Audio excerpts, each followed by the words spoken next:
Hi there. Kathy Burris showing up again at 11:11. I think I told you on earlier videos that 13 years ago I started my coaching practice, Green Hope Coaching, on January 11th at 11:11 in the year 2011. So I hadn't intentionally planned on just showing up every day at 11:11, but I have the last few days because I think what's happening is I planned for 11 o'clock and I'm usually a little bit late, so this 11:11 is working for me right now. And thanks for joining me, being part of the call. I've appreciated the comments and the taglines yesterday that you shared. How you were hearing what God was calling you to. And that's actually what I want to talk about today. I got into coaching because I needed a coach. We had been through some hard things as a family when the girls were younger. We had been to counseling and we were at a place where we were trying to take a next step forward. We had found some level of health. Granted, still dysfunctional, still working on our mess, right? But we found some level of health and we were wanting to take a next step forward and we weren't sure what to do. We couldn't go back to what we were doing because, well, after all the work we'd done, we were different people. And so we had to find a way to move forward. And that's when I thought, I want to be a coach. A coach takes a person where they are, just like a counselor does. But the counselor helps you look back at how you got here. What made you this way? What brought on the issues you're dealing with, the dysfunction you might be experiencing. And so a counselor takes you where you are, but looks and pulls you out of what brought you here, or pulls out of you what brought you here. A coach takes you where you are, helps you look ahead, kind of jump over the fence so you can see what's over there, and then helps you make next steps, helps you identify what's really important to you, what you really want to do when you move forward. So there was a sense, now granted, I didn't know much about life coaching at that point, but there was a sense where I felt called to coaching. And everything about it resonated with me. Everything about it resonated with the part of me that loves questions, loves to dig and be curious and find the things that make you tick so that you can look forward, so you can move in a forward direction. And yes, because of who I am, both as having been in ministry for a long time, and my own personal bent, we look back to glean the messages, to harvest the messages of what moves us forward, of what it is we need to break free of so that we can indeed be who God created us to be. So I've been thinking a lot about calling this morning. I created, maybe at some point I'll share it with you, but chances are not, because it's mine. I created you might have heard of vision boards. Mine's an Envision board. My second book's called Envision You, Unstuck and Confident. And the reason I chose the word envision, and I had people fight me on this, but the reason I chose it was because envision, the two little letters at the beginning of the word, E-N, allow you to be in your vision, in your future, in your sight. And I loved that idea. I love that as a coach, as a woman. I love being able to see. Granted, sometimes I wish God would show me, what's ahead, and other times I'm so grateful I didn't know it was coming. But the Envision You is what I've done with my board. I used Canva. If you need some practical steps, Canva is a great way to create imagery, quotes that you use on Facebook or your social media, your blog posts, lots of different things. Hang on, my computer's dying. There we go. So just side tip for those of you that do that kind of stuff. But as I've been looking at my Envision board, it identifies, I've put pictures and quotes and scriptures and goals and my core values, things that sabotage me, and I've identified key pieces of that personally. What I want to be about, how I want to, all of a sudden I can't think of the first line. See my values, my vision, and my legacy being lived out in 2024. Seeing my values, my vision, and my legacy being lived out in 2024. Now in 2023, I didn't have the strength to do any of that. Now I started this board. I got some of the pieces and parts, the look of it, some of the text. So I got some things done, but when I looked back, I thought, there were so many gaps. And part of the gap was that I had left out the calling.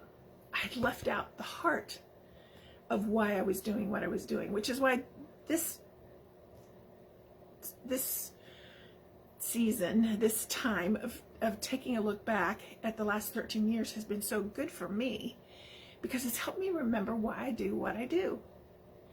And some really key things have come up, some of which I'll be sharing with you in the next few days, but some really key things have come up.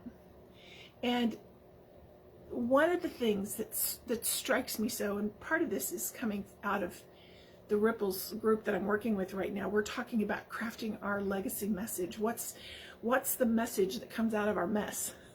What's the stories that have taught us things that are part of the message we're supposed to give to other people? And last week I shared with the group, and I've shared this on Facebook before, a post, and I'm not even sure if the person I shared it from is the one who wrote it. But the first line is this: your calling is going to crush you. Oh boy, that makes me want to embrace my calling, right? It's going to crush me? Huh? But listen, I want to read some more. If you're called to mend the brokenhearted, you're going to wrestle with a broken heart. Yeah. I feel called to brokenhearted people because I know what that feels like. If you're called to heal God's little ones, you're going to experience your own share of trauma. If you're called to preach and teach the gospel, you will be sifted for the wisdom that anoints your message. If you're called to empower, your self-esteem will be attacked and your successes will be hard fought. Your calling will come with spiritual warfare and a sifting. Both are necessary for your mantle to be authentic, humble, and powerful.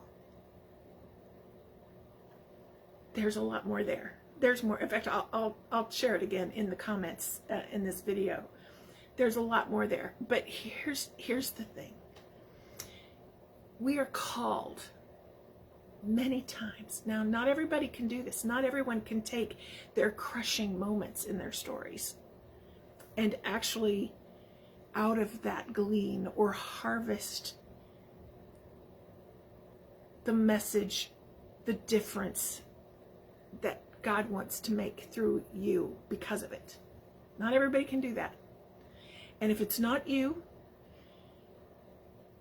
think about it. Because maybe there's something there that you still need to listen to. And if you need to, that's part of what I do. Call me. But if you are that woman, you know the story that you lived matters. Not just to you. Not just to you. But to the people that are in your world. And it may just be one person that needs to hear your story. It may be thousands of people that need to hear your story. But your story, first off, needs to be heard by you. Because your story is telling you something important about God, ooh, about yourself,